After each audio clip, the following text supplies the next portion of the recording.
নমস্কার বন্ধুরা, আজকের আমার রেসিপি লাউ চিংড়ি। প্রথম থেকে শেষ পর্যন্ত ভিডিওটা দেখুন, ভালো লাগবে। ভালো লাগলে চ্যানেলটিকে সাবস্ক্রাইব করতে একদম ভুলবেন না। তাহলে চলুন আজকের রেসিপিটা শুরু করে দিই। কড়াটা খুব ভালো গরম হয়ে আসলে কড়ার মধ্যে একটু তেল নিয়ে নেব।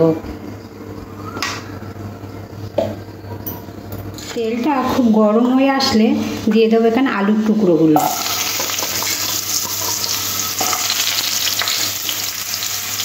আলুর মধ্যে সামান্য একটু হলুদ গুঁড়ো দিয়ে আলুগুলো একটু লাল লাল করে ভেজে নেব।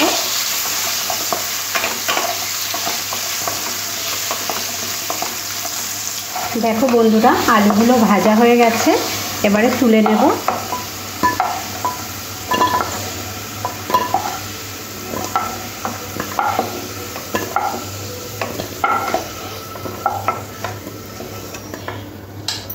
এবার এই তেলের মধ্যে নুন আর হলুদ মাখা চিংড়ি মাছগুলো ভেজে নেব। দেখুন বন্ধুরা, কিছু চিংড়ি মাছ আমি ছাড়িয়েছি আর কিছু ছাড়ানো হয়নি, সময়টাও কম ছিল, ওই না সব চিংড়ি মাছগুলো ছাড়ানো হয়নি। আর বেশি ভাজবো না, চিংড়ি মাছ বেশি ভাজলে শক্ত হয়ে যাবে আর অত টেস্ট থাকবে না। এবারে তুলে নেব। তেল দিয়ে দেব। ফোড়নের জন্য দিয়ে দেবো কালো জিরে, দুটো তেজপাতা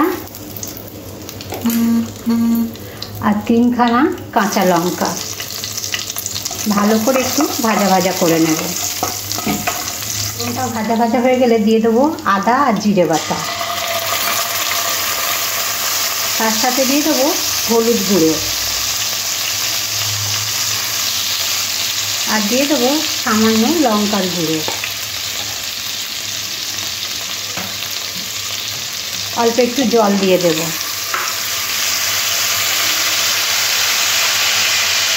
আর দিয়ে দেবো কাশ্মীরি লঙ্কার গুঁড়ো। এবার সমস্ত কিছু খুব ভালো করে মিশিয়ে নেব। মশলাটা খুব ভালো করে কষা হয়ে গেলে এখানে কেটে রাখা লাউটা দিয়ে দেবো। লাউটা দেখো আমি এরকম লম্বা লম্বা করে কেটে নিয়েছি।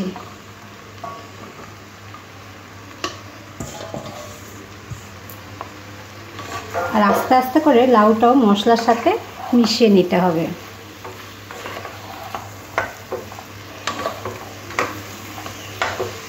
খুব ভালো করে মেশানো হয়ে গেলে স্বাদ অনুযায়ী নুনটা দিয়ে দেবে। আর নুনটা পরে একটু চেক করে দেখে নেবে। আরও একবার মিশিয়ে নেব।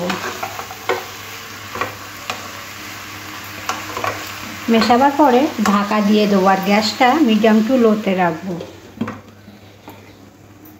পরে ঢাকাটা উঠিয়ে নেব। দেখুন লাউটা কতটা কমে গেছে আর লাউ দিয়ে দেখো কতটা জল বার হয়ে গেছে। এবার এখানে দিয়ে দেবো ভেজে রাখা আলু আর চিংড়ি মাছটা।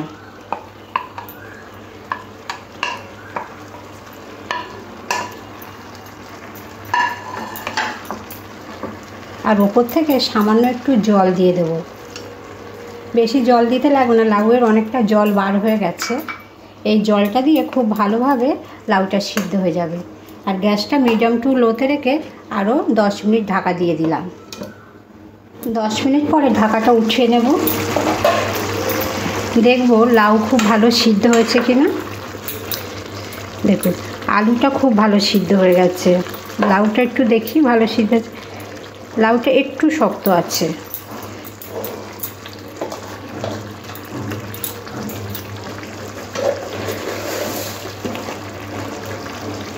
তো লাউর মধ্যে চিনি দিয়ে দেবো।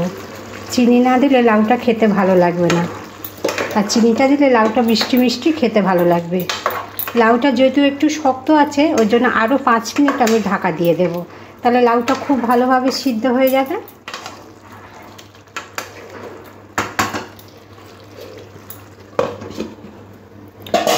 দশ মিনিট পরে ঢাকাটা খুলে নেব।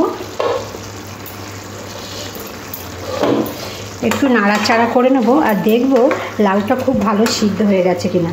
এই দেখুন বন্ধুরা, লাউটা খুব ভালো সিদ্ধ হয়ে গেছে। আর একটু খুন্তি দিয়ে ঘাঁটা ঘাঁটা করে নেব, তাতে এতে করে দেখতেও বেশ ভালো লাগবে আর খেতেও ভালো হবে। একদম লাউ চিংড়িটা রেডি হয়ে গেছে। নামাবার আগে একটু ভাজা জিরের গুঁড়ো দিয়ে দেবো। জিরের গুঁড়োটা ভালো করে মিশিয়ে নেব। আশা করছি এই লাউ চিংড়ি রেসিপিটা আপনাদের সবার খুব পছন্দ হবে, আর এই গরম গরম ভাতের সাথে খেতে অসাধারণ লাগবে। তাহলে বন্ধুরা, আজকের মতন এখানেই শেষ করলাম। আর পুরো রেসিপিটা দেখার জন্য আপনাদের অসংখ্য ধন্যবাদ।